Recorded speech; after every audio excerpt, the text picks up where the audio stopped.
Himachal headline news में आपका स्वागत है। हेडलाइन के लिए रविंदर शर्मा की रिपोर्ट। हिमाचल राज्य विद्युत कर्मचारी यूनियन ने न्यू पेंशन स्कीम के विरोध में 220 kilowatt grid sub station Noorpur स्थित बोर्ड के मेन गेट पर न्यू पेंशन स्कीम कर्मचारी महासंघ के समर्थन में गेट मीटिंग करके न्यू पेंशन स्कीम का पुरजोर विरोध किया। इस अवसर पर यूनियन के वरिष्ठ उपाध्यक्ष पवन मोहल ने कहा कि न्यू पेंशन स्कीम कर्मचारी विरोधी स्कीम है। इस योजना को प्रदेश सरकार तुरंत प्रभाव से निरस्त करके पुरानी पेंशन स्कीम के तहत सभी कर्मचारियों को पेंशन के लाभ दिए जाए ताकि रिटायरमेंट के बाद कर्मचारी सही तरीके से अपना जीवन यापन कर सके।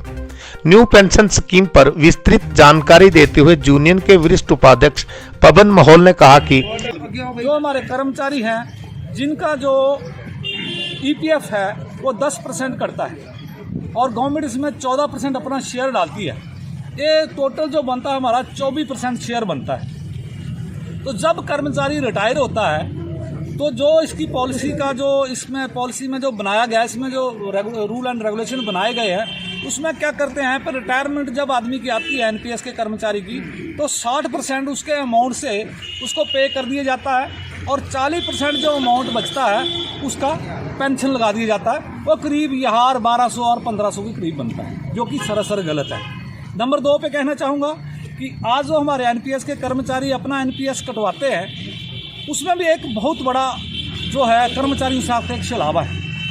ये मेरे पास इसके आंकड़े हैं, मैंने पूरी इसमें डिटेल में आपको बताऊंगा कि ये जो सारा ही हमारा जो पैसा है इसको शेयर मार्केट में लगाया जाता है।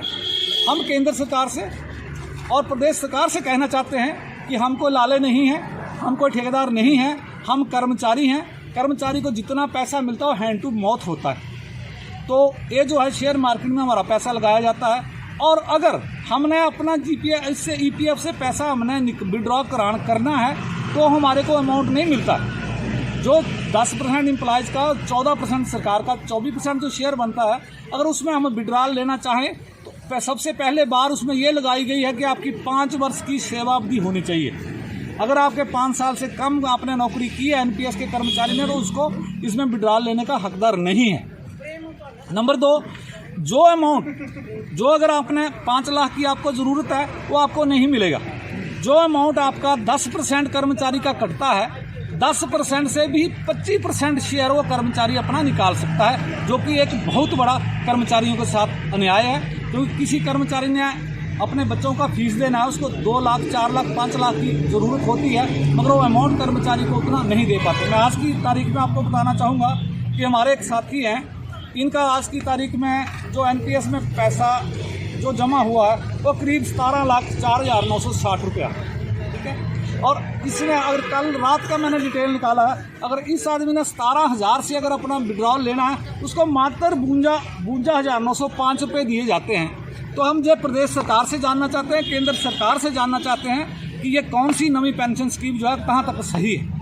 और अगली बात हम करना चाहें, अगर ये पेंशन स्कीम सही है तो हमारे एमएलए, हमारे मंत्री, हमारे अपने मिनिस्टर, उन लोगों को एक स्कीम दी जाए। अगर कर्मचारियों के लिए भी अच्छी है तो जो हमारे माननीय हैं उनको भी ये इस स्कीम से गौर करवाया जाए। बात और कहना चाहेंगे कि पिछले कल 29 तारीख को हमारा एक साथी जो ऊना में कार्यरत था, फोरमैन मदन सिंह, वो सोलन के थे, वो विभागीय कार्य करते हुए उनका डेथ हो गया। तो एक और नंबर 2, 25 जून 2021 को हमारा एक साथी स्वरूप सिंह जो सहायक लाइनमैन था, वो फतेहपुर के ढमेटा में काम करते हुए ट्रांसफार्मर के ऊपर जिंदा जल गया। बड़ी हैरानी की बात है, बड़े दुख की बात है। आज 6 महीने का अरसा बीत जाने के बाद उस परिवार को, उस बच्चे को नौकरी नहीं दी गई। मुझे प्रश्न चिन्ह लगाता है वह बोर्ड के प्रबंधक वर्ग के ऊपर और बस प्रदेश सरकार के ऊपर। जो आदमी जिंदा जल गया ट्रांसफार्मर के ऊपर काम करते हुए, आज 6 महीने बीतने के बाद भी उस आदमी के परिवार को नौकरी नहीं दी गई।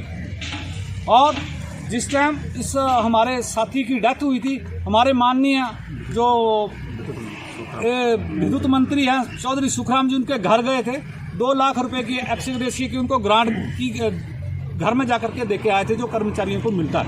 उन्होंने उसमें प्रॉमिस किया था कि आपको बड़ी जल्दी हम नौकरी देंगे, मगर बड़े दुख की बात है आज दिन तक वो परिवार रोजी रोटी के लिए मोहताज है, दूसरों पर निर्भर है। आज के इस गेट मीटिंग के माध्यम से भी हमारा जो मांग रहेगी बोर्ड के प्रबंधक वर्ग से कि ऐसे सैकड़ों केस बिजली बोर्ड में लंबित पड़े हैं, उन सभी जो मृतक हमारे कर्मचारी हैं उनको आश्रितों को नौकरी प्रदान की जाए। हिमाचल हेडलाइंस न्यूज़ चैनल को लाइक, सब्सक्राइब, शेयर करना ना भूलें। धन्यवाद।